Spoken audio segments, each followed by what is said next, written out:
கர்த்தர் எனக்காக யாவையும் செய்து முடிப்பார். கர்த்தாவே, உமது கிருபை என்றும் உள்ளது.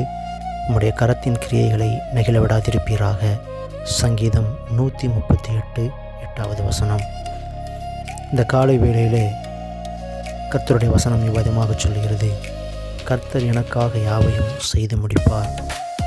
எனக்கு அருமையான தேவனுடைய பிள்ளைகளே, இந்த காலை வேளையிலே தாவீது சொல்லுகிறான், கர்த்தர் எனக்காக யாவையும் செய்து முடிப்பார் என்று.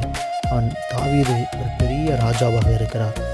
ஆனாலும் இந்த ராஜாவாகிய அவருடைய மேல் நம்பிக்கையை வைக்காமல் அவருடைய நம்பிக்கை தேவன் மேலே இருக்கிறது. அதனால் தான் தேவன் தாவீதை எல்லா காரியத்திலும் உயர்த்தினார். அதே போல் நாம் நம்முடைய நம்பிக்கையை மனுஷர் மேல் வைக்காமல் நாம் நம்முடைய நம்பிக்கையை ஆண்டவராகிய இயேசு கிறிஸ்துவின் மீது வைக்கிற பொழுது கர்த்தர் நமக்காக எல்லா காரியத்தையும் செய்து முடிக்க வல்லவராக இருக்கிறார். ஆமென்.